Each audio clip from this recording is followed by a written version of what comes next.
আগের লং ভিডিওতে তো দেখালামই, সন্ধ্যেতে চলে এসেছিলাম আবার স্কুলে। এসে অনেক পুরনো বন্ধুদের সঙ্গে দেখা করে চলে গিয়েছিলাম এই ম্যাগাজিনটা দেখতে। তারপর শুরু হলো অনুষ্ঠান, নাটক, কত গান, ছোটদের বড়দের সব নাচ, সব কিছুই দেখে চলে গিয়েছিলাম বং পিৎজাতে ডিনার করতে। আমরা এসেছিলাম এগরার বং পিৎজাতে। এটার অ্যাম্বিয়েন্স নিয়ে তো কিছু বলারই নেই, এত ভালো। এখানে অনেকবারই আসা হয়েছে, তবে আপনাদের সঙ্গে শেয়ার করে ওঠা হয়নি। এখানে পুরো দেওয়াল সবটা জুড়েই রয়েছে উত্তম কুমার আর সুচিত্রা সেনকে নিয়ে। দেখুন কি অসাধারণ একটা মিররও রয়েছে, সেই পুরনো দিনের মতো, তাই না?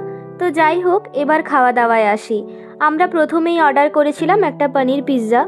যেহেতু সরস্বতী পুজো রয়েছে পরের দিন, তাই একটু ভেজই খেলাম, তবে পিৎজাটা খুবই ভালো ছিল।